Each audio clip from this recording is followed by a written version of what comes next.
Before we dive into the story, don't forget to like the video and tell us in the comments where you're watching from. The night over Dry Creek Ridge settled in without color, the kind of cold darkness that quieted even the usual sounds of the plains. Cole Merrick stepped out onto his porch with a lantern hanging from 2 fingers, letting its dim light fall across the yard. He scanned the shadows with a practiced calm, though tension sat in the back of his neck. Bishop should have been here. The dog never wandered far, not without reason, and this made the 3rd night Cole had stepped outside to an empty yard. He stayed still for a long moment, not calling the dog's name, just listening. The silence felt wrong. Even the wind moved lightly, barely touching the grass. Cole lowered the lantern, jaw tightening. He didn't like not understanding what was happening. It put him on edge, the same edge he worked hard to keep buried since the day he lost his brother. He set the lantern down on the porch rail, adjusted his coat, and stepped off the porch. He checked the dirt for prints the way a man checks for snakes without thinking. Careful, steady movements, eyes sharp. Bishop's tracks were faint in the hardened ground, but clear enough to follow. They angled toward the eastern field, straight toward the old graveyard that nobody spoke about unless forced. Cole closed the cabin door quietly and started walking. The lantern swung with his steps, lighting only a narrow slice of the dark. His breath came in thin clouds. His thoughts stayed tight. If the dog found something dangerous, I should have gone sooner. He pushed the idea away, keeping his pace even. The path toward the graveyard stretched wide and empty. His boots pressed into loose dirt, leaving solid prints behind him. The fence posts that lined the edge of the old burial ground leaned under years of neglect. Cole paused at the entrance, tightening his grip on the lantern. He scanned the rows of tilted headstones. Nothing moved. "Bishop," he called softly. No answer, just a faint shift of grass. He stepped forward, heartbeat steady but heavier than usual. Something in his gut warned him this wasn't a simple case of a curious dog. The closer he got, the colder the air felt. His boots crunched lightly over brittle grass. His eyes adjusted, picking up the shapes between gravestones. Then he saw Bishop standing stiff near the back row, tail low, head lowered toward something on the ground. Cole's pace changed, slower but direct. Bishop didn't turn or bark. He just stood there, tense and alert, as if guarding whatever he had found. Cole lifted the lantern higher, letting light spill across the nearest stones. The glow caught metal first, thin iron chains stretching between 2 cracked headstones. Then he saw a pair of slender wrists bound by the cuffs, the skin rubbed raw and swollen. His breath stuck for a second. A young Apache woman sat slumped between the stones, her knees drawn in, her head bowed, so low her hair nearly hid her face. Her dress was torn at the shoulder and chest, exposing bruises made by hands that didn't care about the damage. Dirt clung to her legs. She wasn't moving much. Her breathing came shallow through parted lips. Cole took a step closer, then forced himself to stop. He didn't want to startle her. She looked too close to breaking. His mind ran through possibilities fast. Who did this? How long has she been here? Why did everyone believe she died if she was left like this? None of it made sense, and the more he looked at her, the more anger pressed at the back of his ribs. It wasn't loud anger. It was the quiet kind he had carried for years, the kind that didn't let go once it settled. The woman didn't react to his footsteps. She seemed past the point of reacting. Cole lowered himself to one knee, moving slow. The cold from the ground pushed through his trousers, but he ignored it. "It's all right," he said, voice low and steady. "I'm not here to hurt you." Her shoulders flinched so slightly he might have missed it if he hadn't been watching her so closely. She didn't lift her head. She didn't try to pull away from the chains. It was the reaction of someone who'd learned that resistance only brought worse pain. Cole swallowed hard. He angled the lantern so she wouldn't have to stare into the glare if she looked up. His hands hovered near the chains, careful and visible. "I'm going to check these," he murmured. She didn't speak, but she turned her head a fraction, just enough to show she had heard him. Her eyes finally lifted. They were dark and exhausted, but sharp underneath the weariness. Fear sat deep inside them, and something like expectation, like she already knew men came here only to confirm she was still alive or nearly gone. Cole held her gaze without pushing anything into it. No pity, no force, just a quiet acknowledgement of what she had survived. He reached into his coat and pulled out a small metal tool. She tensed again, breath catching. He paused. Only to open the cuffs, he said gently. After a moment, she gave the smallest nod. It wasn't confidence. It was resignation mixed with a thread of hope. Cole worked the first lock slowly, aware of how her breathing changed each time the metal clicked. His hand was steady, movements practiced. When the cuff released, her wrist dropped weakly, and she exhaled in a shaky, painful breath that sounded like her first real breath in days. He opened the second cuff and eased her hand free. Her skin was cold, roughened from iron and weather. He slipped his coat off and placed it around her shoulders. She tried to adjust the heavy fabric, but winced at the movement. "We're going," he said softly. "You're not staying here another hour." He slid an arm around her back, lifting her carefully. She was lighter than he expected. Too light. Bishop walked beside them, keeping close enough that his warm body brushed her leg now and then. She didn't resist the help. She didn't cling either. She simply leaned toward Cole, just enough to stay upright. Every few steps, she shivered. Every few steps, Cole felt a spike of anger at whoever had done this. But he kept his breathing even. She didn't need his anger right now. She needed steadiness. When they reached the cabin door, Cole looked down at her. Her eyes had dimmed again, but she stayed conscious, watching him with a kind of exhausted trust that made him feel the weight of what he was doing. Inside, he lowered her near the stove and added wood until flames rose bright and warm. She watched him with a tight, uncertain expression, waiting to see if this kindness had a cost. He knelt to clean her wrists, dipping a cloth in warm water. She tensed once when he touched the raw skin, then forced herself still. He noticed. "You're safe," he said quietly. "You're inside now." Her eyes flickered, not quite relief, but something close. She didn't speak when he offered water. She took it with trembling hands, holding the cup close to her chest, as if expecting it to be taken back. When he stepped away to fetch another blanket, she reached out and caught the edge of his coat sleeve. Not gripping hard, not holding him back, just a small touch that told him she wasn't ready to be left alone. He paused, looked at her, and nodded once. "I'm right here," he said. She let go slowly. Cole knelt beside her again, the fire warming both of them, and realized the fear in his chest had shifted. It wasn't fear of danger anymore.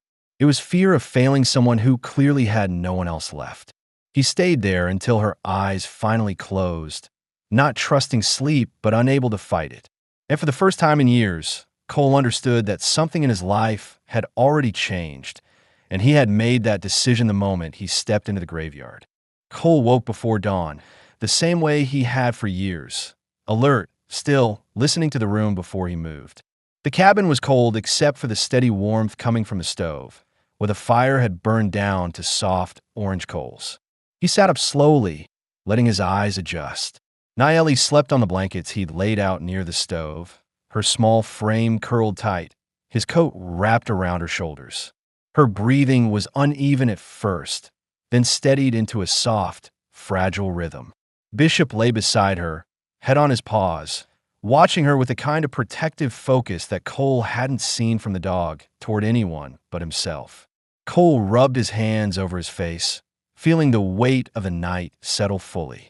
He had found her, freed her, brought her here. There was no going back from that. He didn't regret it, but the responsibility sat heavy on his mind. Whoever chained her might come looking someday, and he needed to be ready for that. But right now, she needed warmth, food, rest, things much simpler than danger. He stood carefully, not wanting to wake her. The floorboards creaked anyway, and she stirred, body tensing instinctively. Her eyes opened halfway, unfocused at first. The moment she recognized the cabin instead of the graveyard, her chest rose in a shaky breath. But when she noticed Cole standing there, her body stiffened again. He kept his voice low and steady. "Morning's coming. Just stoking the fire." She didn't answer, but the tightness in her shoulders eased slightly. Her gaze flicked to Bishop, who thumped his tail once, then settled again. That seemed to reassure her more than Cole's words. The fire caught quickly as he added fresh wood. Heat spread through the cabin, enough that she loosened her grip on the blanket. Cole moved to the stove, pulled out the old tin pot, and started heating water. He could feel her watching him from the corner of her eye, cautious, quiet, analyzing every movement. He understood that kind of watching. It meant she wasn't sure yet if he was safe. When he set the pot on the stove, she shifted and tried to sit up straighter. Her movements were stiff, as if her muscles argued against every adjustment. She winced once, but didn't make sound. "You don't need to get up yet," Cole said gently. She paused, not trusting the softness in his tone. Her fingers tightened around the edge of the coat. He continued, keeping his back partly turned so she wouldn't feel pressured. "You're hurt. Rest while the fire warms the room." It took a few seconds, but she slowly lowered herself back against the blanket, still watching him like she was waiting to see the real cost of being here. Cole worked quietly, cleaning a small tin plate, slicing what little dried meat he had left, stirring oats into the boiling water. Every task seemed louder than usual with her eyes following him. He wasn't used to being observed like this. Most of his life these days was spent alone, with only Bishop as company. Having another person in his cabin felt strange, heavy and familiar at the same time. When breakfast was ready, he crouched beside her and set the bowl down within her reach. "It's hot," he warned softly. "Eat slow." She didn't reach for it. She stared at the bowl like she had to decide whether accepting food would tie her to him in some binding way. Cole looked away, giving her the space to make whatever choice she needed to make. A long moment passed. Then her hand moved, hesitant, shaking slightly. She pulled the bowl toward her chest and ate in small, careful spoonfuls. Her eyes flicked up once, checking that he wasn't watching too closely.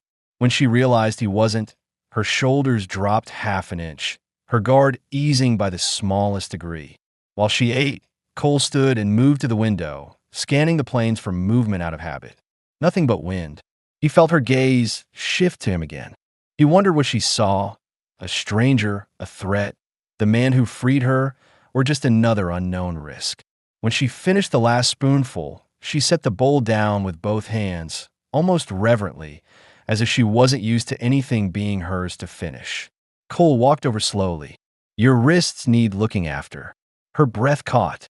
She pulled her hands back a little but didn't hide them. Cole knelt beside her, waiting until she nodded once. It was a small signal, but it meant trust, fragile, uncertain trust. He washed the raw skin again with warm water.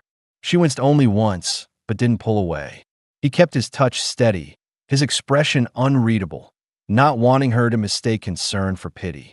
He had been pitted once in his life, and it had felt like being stripped bare. He wouldn't do that to her. Her eyes followed his movements. She seemed to study the way he handled her injuries, almost confused by the care. When he finished, she breathed out quietly. Her voice came unexpectedly, soft and hoarse. You didn't leave me." He froze for a short moment, the words landing harder than anything he expected to hear this morning. He met her gaze, and for the first time her eyes weren't full of fear. They held a tired kind of disbelief. "I wasn't going to," he said. "Not then. Not now." She processed that with a slow blink, as if trying to understand why someone would choose that. Bishop nudged her knee with his nose. She placed a trembling hand on his head again, this time with more certainty. The dog leaned into her palm with a low sigh. Cole watched the moment, a tightness forming in his chest. She connected easier with the dog than with him. That made sense. Animals had fewer ways to betray. He stood and stepped back to give her space. She followed him with her eyes again, but something had changed in them, still guarded, but not as distant. The morning light crept through the window. She stayed near the stove, warmed, fed, no longer chained to a graveyard waiting to disappear. Cole quietly acknowledged the truth forming between them. He wasn't just giving her shelter. He had taken responsibility for her survival, and she was beginning to understand that. And whether he was ready for it or not, that responsibility already felt permanent. By midday, the wind picked up, brushing cold air against the cabin walls and rattling loose boards along the porch. Cole stepped outside long enough to haul in more firewood, his breath turning white in front of him.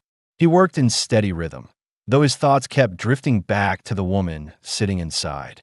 Every time he looked toward the window, he found her silhouette watching, still, silent, trying to understand the man who had dragged her out of hell without asking for anything in return. When he carried the last armful of wood indoors, Nayeli shifted slightly, straightening as if bracing herself. She wasn't trembling anymore, not the way she had last night, but her posture stayed tight, aware of every movement near her. "I'm just putting this by the stove," Cole said, voice calm, meant to ease the tension he saw climbing into her shoulders again. She didn't answer. She simply watched him, eyes sharp and careful. He placed the wood down, dusted off his hands, and sat on the far stool to mend a broken strap on his saddlebag. He noticed her glancing at his hands more than his face, studying the old scars, the steady way he handled the leather, the absence of sudden movements. It was the same way wounded animals watched a new caretaker. Quiet, measured, deciding if the person meant survival or danger. Minutes passed. The firelight shifted across the walls. Bishop lay between them, chin on his paws, his tail making a faint thump whenever Nayeli's breathing changed. Cole spoke first, without looking up from the strap. "You can tell me if something hurts. Wounds, cold, anything." A soft inhale, then a pause. She wrapped the blanket tighter over her legs. He continued stitching. "Or if you want water. Or if you'd rather I keep distance. Just say it." Her eyes lowered to the blanket, fingers tightening on the fabric. The way she swallowed told him she was thinking hard, about words, about trust, about whether anything she said would actually matter after what she'd lived through. A quiet moment passed. Then she whispered, barely above breath, "Nayeli." Cole's hand still mid-stitch. He lifted his head. She kept her gaze on the floor, as if saying her name out loud felt heavier than the chain she'd worn. "What's that?" he asked gently. She lifted her eyes to his, uncertain, bracing herself. "My name." He let the silence hold for a moment, not rushing it. Her name felt fragile, like something she hadn't spoken in weeks, maybe longer. "All right," he said softly. "Nayeli." The sound settled in the room, warm and steady. She blinked once, her expression shifting in a way he couldn't quite read, but it wasn't fear. Her fingers loosened slightly on the blanket, a subtle release of tension. He went back to stitching the strap, not because he needed to finish it right away, but because he sensed she needed quiet after giving something so personal. After a few minutes, she spoke again, voice thin. "Cole." He looked up. She held his coat around her shoulders like armor, her lips parted with careful intent. "You brought me here," she said. "Why?" He heard the real question underneath. "Why didn't you leave me? Why risk yourself? Why care?" Cole breathed slowly through his nose. He rarely explained himself to anyone. But her eyes weren't the eyes of a woman demanding answers. They were the eyes of someone who had never been given a reason to believe in mercy. "I wasn't going to let you die out there," he said. "Not like that. Not alone." Her chest rose sharply, as though she hadn't expected honesty. She lowered her gaze again, but not to hide. Her breathing had softened. She brushed a strand of hair from her face, revealing the bruising along her jaw more clearly. Cole felt anger tighten in him again. He kept it deep, showing it would only frighten her. He spoke quieter now. "Nobody deserves to be left chained like an animal. Nobody." Her hands trembled faintly, and she hid them inside the blanket.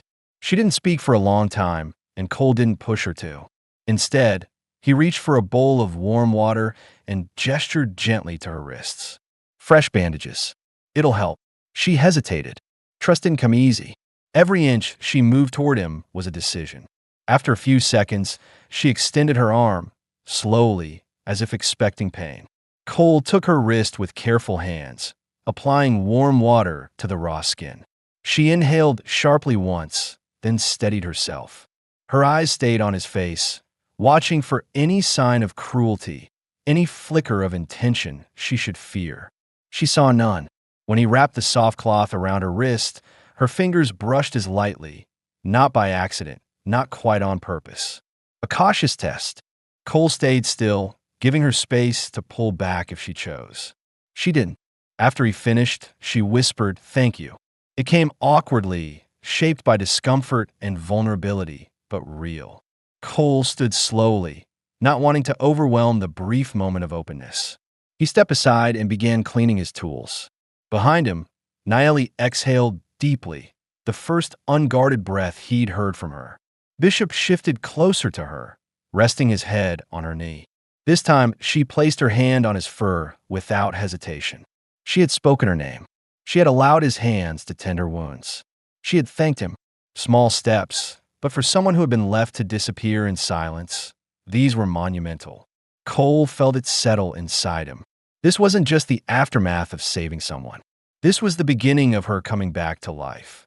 And whether he was ready for it or not, he was becoming someone she trusted enough to take that first step. The next morning brought a thin layer of frost across the yard, the kind that made the ground crunch beneath Cole's boots as he stepped outside.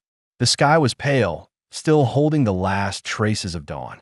He spent the early hours splitting wood, checking the fence line, and hauling water, tasks he had done alone for years. But now, every few minutes, his eyes drifted toward the cabin window. She watched him from there.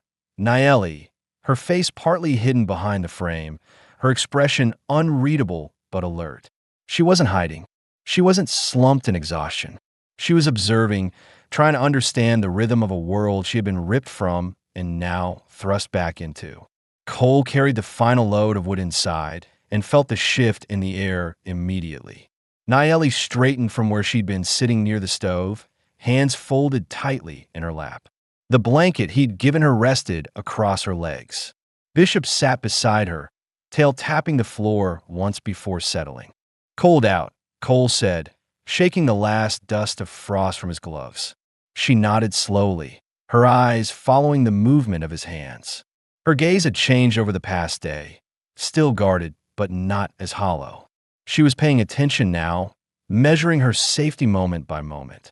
Cole set the wood down and removed his coat, hanging it on a peg by the door. "I'll make coffee. You hungry?" She hesitated.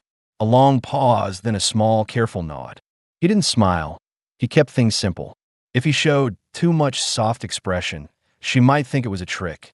So instead, he moved to the stove, added more wood, and started the morning in the quiet, steady way she seemed to tolerate best. Naeli shifted a little, adjusting the blanket. "Can I help?" she asked, voice soft and unsure, as if she expected him to refuse her any role in her own survival. Cole turned to her gently. "You don't need to do anything yet. You're still healing." She lowered her eyes, the words striking her in a way he didn't miss. She wasn't used to being told to rest. She was used to being treated like a problem to manage, not a person whose well-being mattered. He softened his tone. "But if you want to do something, you can hand me the tin cup. Just the one there." Her eyes followed where he pointed, a simple cup on the table. She reached for it, careful not to strain her wrists, and handed it over. It was a small act, but she did it with quiet focus, like she was relearning how to take part in ordinary moments. "Thank you," Cole said. Something flickered across her face. Surprise, maybe. Gratitude had been expected from her all her life. But someone thanking her was different. She held on to that moment longer than she realized. As the water heated, Cole moved around the cabin with slow, steady steps. Naeli watched each movement, her gaze tracking him not out of fear this time, but out of curiosity, like she was piecing together who he really was. When he handed her a bowl of warm food, she accepted it without hesitation, her fingers brushing his briefly. Light, accidental, but real. She looked away quickly afterward, the contact making her nervous. They ate in silence, Bishop shifting between them, the only sound the fire's crackle and the steady rhythm of Cole's spoon against the bowl. After she finished, Naeli pulled the blanket tighter. "They never let me rest," she said quietly, almost to herself. Cole set his bowl aside and gave her time. "They said resting meant thinking," she continued. "And thinking meant remembering. And remembering meant trouble." Her fingers tightened on the blanket. Bishop lifted his head, sensing her tension. He moved closer, pressing his warm body gently against her shin. Cole's voice came low, grounded. "You can rest here. As long as you need. She looked up, meeting his eyes for the first extended moment of the morning. There was caution still, but also something new, something that looked almost like relief. After breakfast, she stood for the first time unassisted. Her posture was stiff, her injuries pulling at her movements, but she stood. Cole watched carefully. "Take it slow," he said. She nodded, testing her weight on her legs. When she swayed, slightly, Bishop nudged her from the other side as though offering balance. She steadied herself, breathing through the discomfort. Cole stepped closer, not enough to impose, but enough to catch her if she fell. "Want to sit by the door? Sun will warm you faster than the stove." She took a moment, then nodded. He fetched the chair, setting it in the patch of sunlight coming through the door. She sat gingerly, the warmth touching her face. She closed her eyes briefly, breathing in the calm she hadn't felt in weeks, maybe months. Cole stood nearby, watching her shoulders loosen, watching the fear unwind a fraction at a time. As the morning passed, a subtle routine formed, without words, without planning, just a natural shaping of moments that settled into place. Cole worked. Nayeli rested where she could watch him. Bishop stayed between them. Bridging distance, neither was ready to close. By midday, Nayeli shifted again. "You work alone?" she asked quietly. "Most days," Cole said. "Been that way a long time." She studied him, a slow, thoughtful look. He returned to his tasks, repairing tack on the small table. She watched the way his fingers moved, the precision of each stitch. Her posture softened a little, the anxiety in her shoulders fading with each minute she observed him without threat. After a long stretch of quiet, Nayeli spoke again, her voice quiet but steady. "I want to help." "You already did," Cole said without looking up. "You asked." She blinked at that, confused. He continued. "Asking means you're starting to feel safe. That's enough for today." She stared at him, unsure how to respond. No one had ever told her that her feelings mattered. Not like this. Not without expecting something in return. The cabin stayed warm and quiet, sunlight pouring through the door, dust drifting lazily in the beams. Cole looked at her once more. "Tomorrow, if you feel stronger, you can help with a few things. Nothing heavy, just what feels right." She nodded slowly, letting the idea settle. A faint calm spread across her face. Then something subtle happened, something Cole didn't expect. As he passed her to lay another log on the fire, her hand brushed his sleeve. It wasn't a grab or a plea or a fearful touch. It was gentle, deliberate, a tiny attempt to feel connected to the one safe thing she had. Cole stopped for 1 second, allowing her that touch, then moved on without making her self-conscious. She withdrew her hand slowly, but her breathing had changed, steadier, more grounded. A new routine had formed between them. Not just survival, not just caretaker and wounded stranger. Something else was beginning to take shape, quiet, cautious, and real. The wind that morning carried a dry, restless hum across the yard, brushing against the windows and slipping through the cracks in the cabin walls. Cole came inside after checking the far fence line, brushing dust from his coat as he closed the door behind him. The moment he stepped into the room, he noticed a shift in Nayeli's posture. She wasn't sitting by the stove today. She was at the small table, blanket still around her shoulders, hands folded tightly. Her eyes lifted to him with a kind of quiet urgency, fear mixed with determination. Bishop stood near her chair, sensing the tension, tail low, ears forward. Cole removed his hat and hung it on the peg. "You all right?" he asked softly. Nayeli swallowed. She looked toward the window, then back at him. Her fingers dug slightly into the blanket. "I need to tell you," she said. He froze where he stood. Her voice wasn't shaking the way it usually did. It held weight. Decision. Pain carefully contained. "All right," Cole said, not moving closer yet. "Whenever you're ready." She nodded once, small, stiff, and took a slow breath.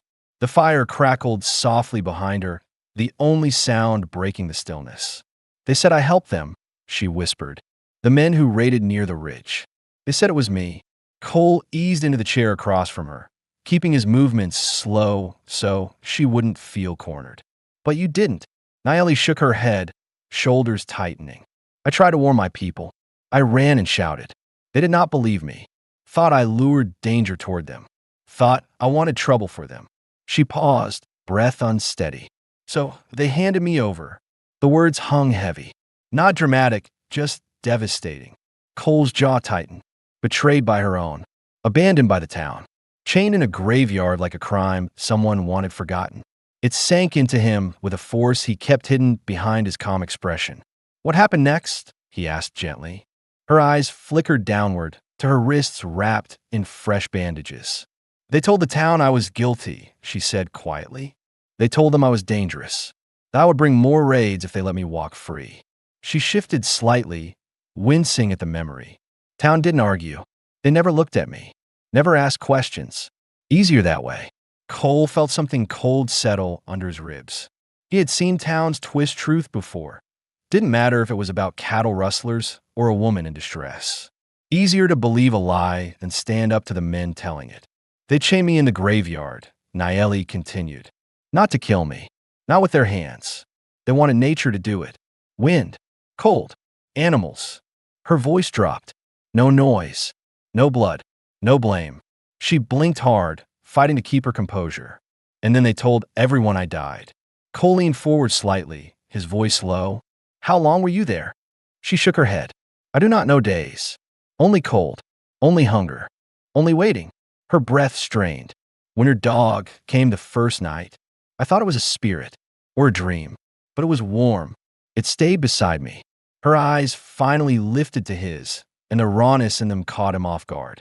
And then you came, she whispered. Cole swallowed, his throat suddenly tight.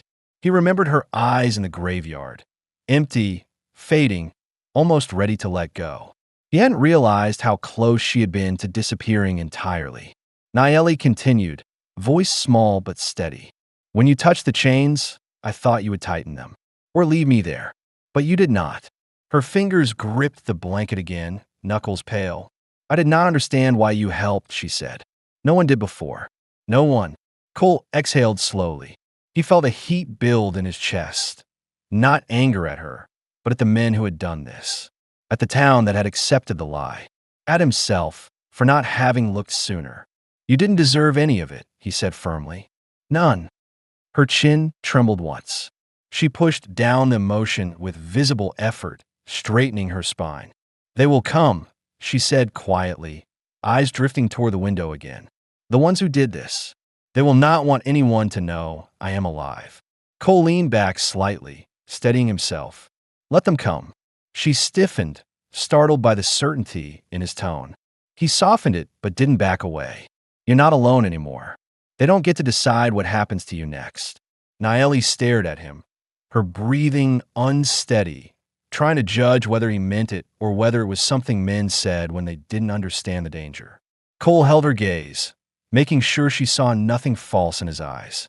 You're safe here, he said. They won't lay a hand on you again. Her lips parted slightly, a small exhale escaping. Not relief, something closer to disbelief trying to turn into trust. She lowered her eyes. I do not want to bring trouble to your home. You didn't, Cole said. They did. The room went quiet again. Then, in a slow, vulnerable movement, Nayeli brought one hand out from the blanket and placed it lightly on the table between them. Her fingers trembled. Cole didn't reach across the space, but he set his hand near hers, close enough for her to feel the warmth, far enough not to scare her. She watched the space between their hands. Then her breathing softened. She wasn't ready for touch. Not fully, but she was ready to sit across from him with her guard lowered. For her, that was more than enough. For Cole, it was everything.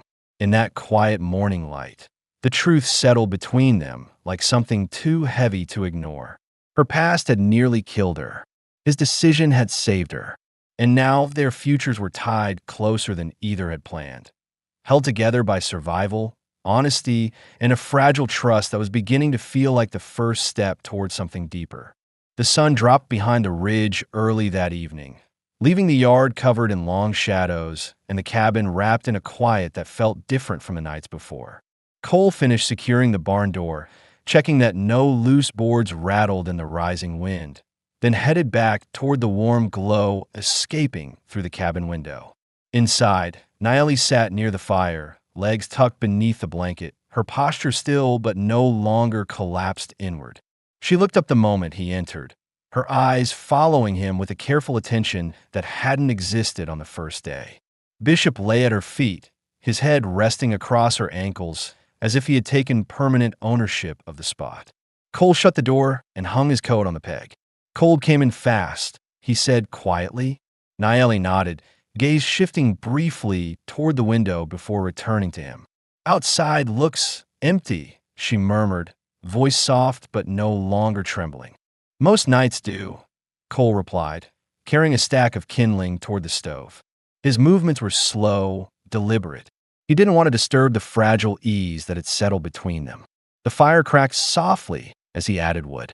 The room warmed quickly, filling with the steady orange glow that softened the rough edges of the cabin's walls. He poured her a cup of warm water and set it within reach. "Drink a little," he said. "It helps the bruising." She wrapped both hands around the cup, letting the heat sink into her skin. When she took a sip, her shoulders eased. That small shift, barely noticeable to most, landed heavily for Cole. She was beginning to feel safe enough to relax, if only for moments. He settled onto the stool beside her, but kept a bit of space between them, giving her room to retreat if she needed it. She didn't retreat. Instead, she turned slightly toward him, her profile lit by the firelight. The bruising along her jaw had faded to a softer shade, her skin warmer than before. For a long while, neither spoke. The fire made a soft popping sound. Bishop sighed and shifted his weight. Outside, the wind grazed the boards, but it felt far away compared to the quiet inside. Cole's voice finally broke the silence. "You're healing faster than I expected." Naeli looked down at her hands, fingers brushing lightly along the rim of the cup. "Your food helps. The warmth and the quiet." He nodded once, acknowledging the truth in her words. She took a slow breath and lifted her chin. "When I close my eyes now, I did not see the stones." That surprised him. "Good," he said softly. She added, "I see your dog. I see him lying beside me." Bishop's ears perked as if understanding his name. Naeli reached down and touched his fur. "He kept me warm," she said quietly. "He kept me here." Cole watched her hand move gently through the dog's coat. The tenderness in that gesture struck him with a quiet force. For someone who had survived isolation, betrayal, and near death, showing care, even to a dog, meant she was stepping back into life in small, determined ways. Cole shifted his weight and sat closer, not touching her, but aligning himself with her warmth. Naeli noticed. Her eyes lifted slightly, then lingered on his face with an expression he hadn't seen yet, soft, uncertain, hopeful. He'd seen that look before in other people long ago, but never directed at him with this kind of quiet intensity. "You don't have to be afraid here," he said, voice low. Her lips parted slightly, her breathing deepening. "I'm trying," she whispered. "I know." She looked at him again, really looked. The firelight reflected in her eyes, showing the fatigue she still carried, but also something steadier. Her hand drifted slightly toward him on the blanket before she seemed to realize and pulled it back halfway. Cole didn't let her retreat fully. Slowly, he set his hand on the floor a few inches from hers, a clear but gentle offering. Her eyes flicked to the space between their hands. Her breath caught once. Then, with a hesitation that lasted several seconds, she moved her fingers toward his. Just the tips, just enough to feel warm skin instead of cold iron. Her hand trembled, but she didn't pull away. The quiet connection tightened something in Cole's chest. His jaw softened. He turned his hand slightly, allowing her fingers to rest against his. When her breathing steadied, he saw her eyelids flutter, as if this simple touch meant far more than she could say aloud.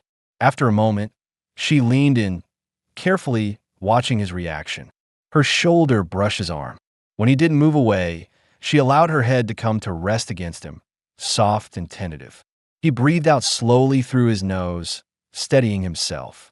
Not because he didn't want her close, but because the moment felt fragile, something that could break if he moved too fast or let emotion show too openly. "You're safe," he murmured, just above a whisper.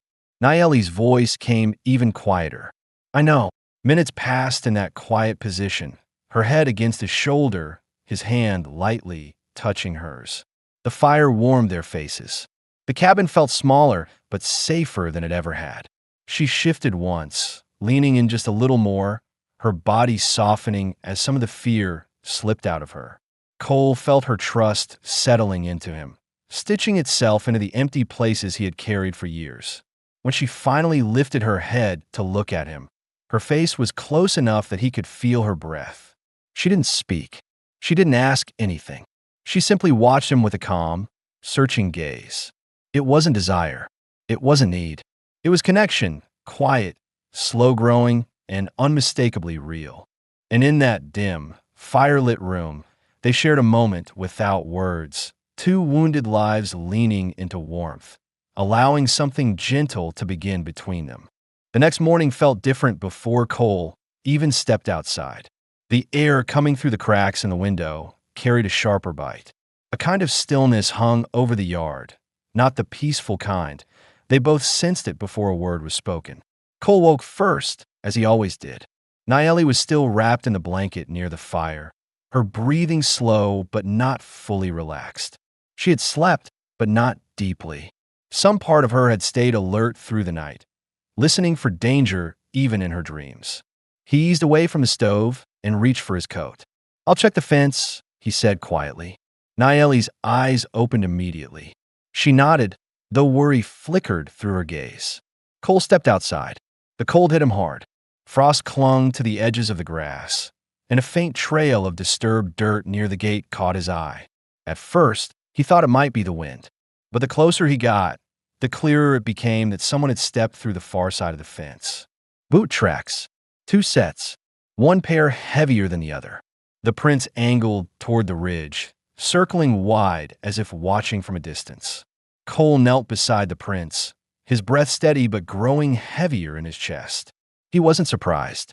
He had expected someone to come looking eventually, but he had hoped for more time. He followed the trail a short way before stopping. The tracks didn't come close to the cabin. Whoever they were, they hadn't approached yet. They were testing the land, watching, gauging. He stood there a long moment, letting the cold settle into his coat as he weighed the risk. His mind stayed calm, but beneath it, a quiet anger stirred.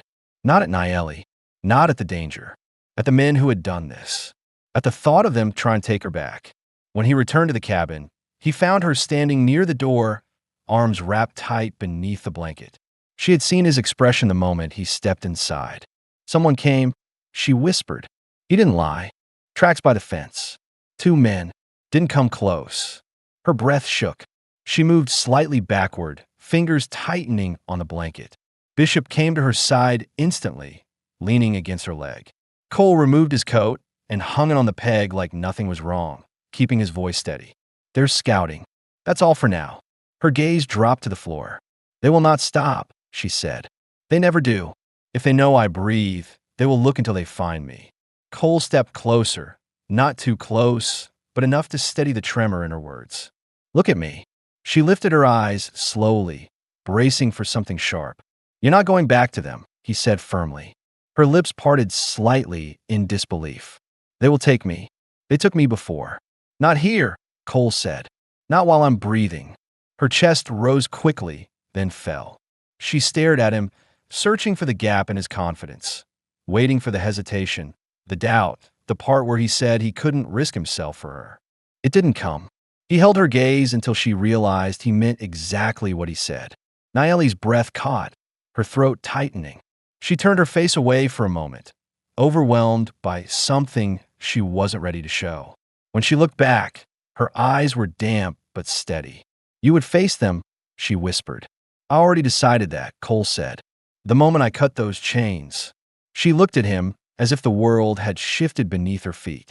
Something raw and deep moved through her expression. Fear, gratitude, and a quiet kind of hope she didn't yet know how to hold. Bishop thumped his tail once, sensing the change. Cole didn't touch her. He stayed close, letting her feel his steadiness without forcing contact. After several long moments of silence, she stepped forward on her own, closing half the distance between them. "I do not want trouble to come here," she said softly. It's not trouble if I choose it, Cole replied. A long breath left her, slow, shaky, but freer than before. The danger hadn't passed, but something stronger than fear had started to take shape between them. Naeli lifted her hand slightly, uncertain, hesitant, then rested her fingers against his sleeve. She didn't grip it. She didn't cling. She just touched him lightly, anchoring herself to the promise he had given her. Cole didn't move. He let her lean closer, let her steady her breathing on her terms. The trust in that small touch felt stronger than anything spoken. Outside, the wind rose again, brushing against the cabin walls. Inside, Naeli's fears slowly gave way to something steadier. Not safety, not yet, but belief. Belief that she no longer faced the world alone. The air turned colder as the day wore on, thick with the kind of stillness that warned of riders approaching long before they were seen. Cole felt it first, the subtle shift in the wind, the way Bishop stayed close to Naeli instead of wandering the yard. Even the horses in the small corral paced more than usual, hooves thudding anxiously against the frozen ground. By late afternoon, the sun dipped low enough to stretch the shadows long across the fields.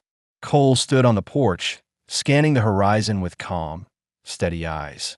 Naeli watched him from the doorway, fingers tightening around the edge of the blanket wrapped around her shoulders.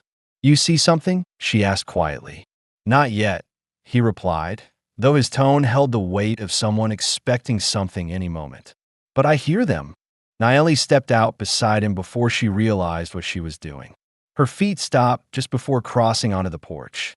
Her body trembled, not from the cold, but from anticipation, memory, fear. "They will come back with others," she said. "They always come back with others." Cole lowered his gaze to her face. She wasn't pleading. She wasn't panicking. She was preparing herself for the worst because she had never been given a reason to expect better. "We'll be ready," he said simply. She stared at him, searching his face, looking for doubt.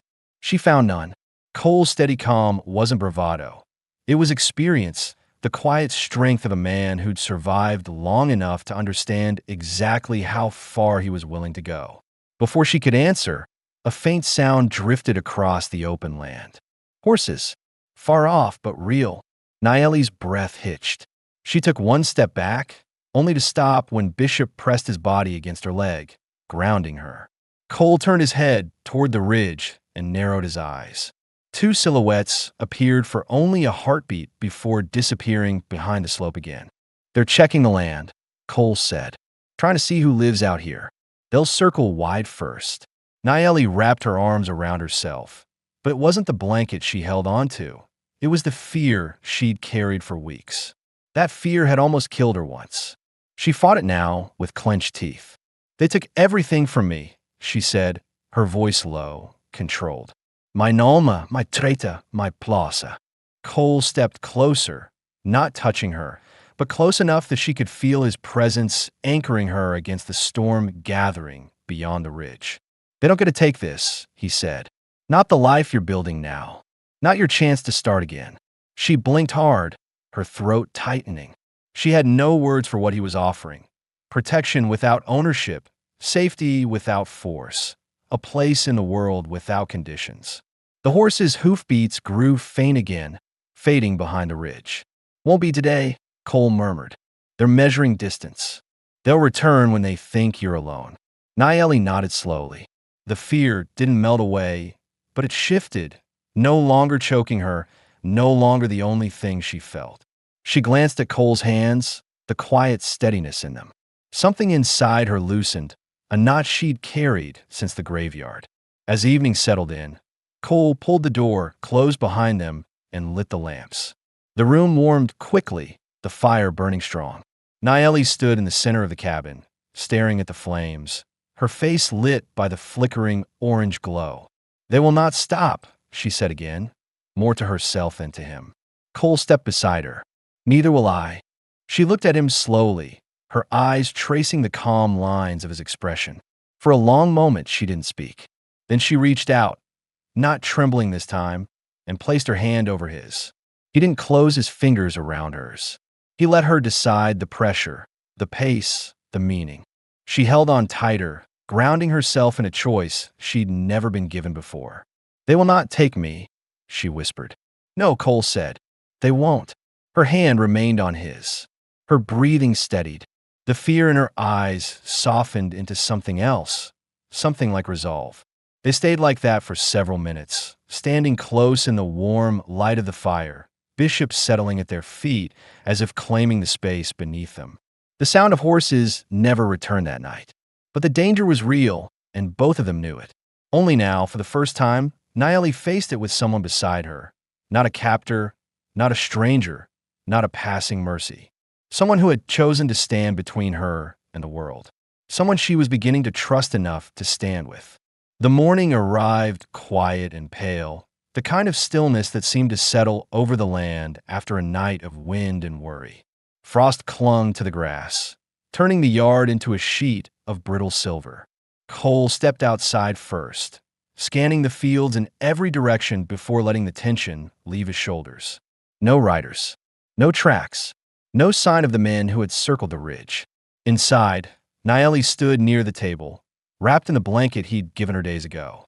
She looked stronger this morning, still thin, still carrying the memory of what had been done to her, but steadier on her feet, her eyes clearer. Bishop stayed close to her side, as if he had accepted her as part of the home now. Cole shut the door behind him. "They're gone," he said simply. Nayeli exhaled, a slow, deep release that eased the tightness in her chest. She lowered her gaze. "I want to see it," she said quietly. "Where you found me." Cole didn't question her. He only nodded once, respectful of the weight behind her request. They walked together toward the graveyard, moving slowly across the frost-covered grass. The air bit at their cheeks, but the sun rising behind them softened the cold. Nayeli kept close to Cole, not in fear, but in intention, choosing his presence, not hiding in it. When they reached the broken gate, she paused. Her breathing changed. Her eyes traced the leaning headstones, the brittle grass, the cracked markers that had stood silent while she suffered here. Cole didn't touch her. He let her take her time. Nayeli stepped forward on her own. Her boots pressed lightly into the soil, leaving prints where once her body had been dragged and abandoned. Bishop followed a few steps behind, nose lowered, as if recognizing the scent that had once driven him to return night after night. They reached the place between the two headstones. The chains were gone, but the indentations remained, a subtle mark in the earth where the metal had lain pressed against stone. Nayeli lowered herself to her knees slowly, her fingers touching the cold ground. She didn't cry. She didn't tremble. She simply breathed, steady and quiet, reclaiming the space that had nearly taken her life. Cole watched her, chest tightening, not from fear but from respect. She wasn't revisiting pain. She was taking back control. After a long silence, she spoke. "I thought I would die here." Her voice held no bitterness, only truth. Cole stepped closer, stopping beside her. "You didn't," he said. "You lived. You walked out with me." She looked up at him, her dark eyes steady. "Yes," she whispered. "With you." She reached down and lifted the small pile of broken chain links Cole had collected earlier that morning. Their rusted weight sat in her palm. Without ceremony, she placed them into the shallow hole she had dug moments before. She covered them with dirt, pressing the soil flat with her hands. "No more," she said. A final act, a quiet burial, the end of what those men had tried to make of her. When she stood, she wavered slightly, and Cole steadied her with a light touch to her arm. She didn't flinch this time. Instead, she turned toward him fully. "I stay," she said softly. "If you want." Cole's breath caught, not from surprise, but from what the moment meant. He stepped closer, brushing a strand of hair gently behind her ear. She leaned into the touch, eyes softening. "I want," he said, "more than I've wanted anything in years." Her lips trembled, this time not from fear, but from emotion she had held back out of survival. Cole lifted her face with the gentlest pressure beneath her chin. She rose onto her toes, meeting him halfway. Their kiss deepened slowly, warmly, born from quiet nights by the fire, shared meals, careful touches, and a long road from terror to trust. Her hands came up to his chest, resting over his heartbeat. Cole held her waist, steady and protective, but never claiming. Their breaths mingled in the cold air. When she pulled back, her forehead rested against his. "You saved me," she whispered. He shook his head slightly. "You saved yourself. I only helped you stand." She let out a small, quiet laugh, the first sound of genuine ease he had heard from her. Bishop circled them once, tail wagging, sensing the shift in the air. As they walked back toward the cabin, Naeli reached for Cole's hand. She didn't hesitate. She didn't flinch. She simply held it with a quiet certainty, intertwining her fingers with his. He squeezed her hand gently, matching her pace. The cabin looked different now, not a place of solitude, but of warmth waiting to be shared. Smoke drifted lazily from a chimney. The sunlight brushed along the porch boards. The world that had once kept both of them alone now opened wide with possibility. Naeli glanced up at Cole, her expression calm and hopeful. "This is home now," she said. "Yes," he replied. "Ours." They stepped onto the porch together, the frost melting beneath their boots. Inside, the stove glowed warmly, as if welcoming them both back to where they belonged. For the first time in a long time, for both of them, there were no chains, no fear, no uncertainty. Just a man, a woman, a loyal dog, and a quiet life waiting to be lived. A life they chose. A life they would build together.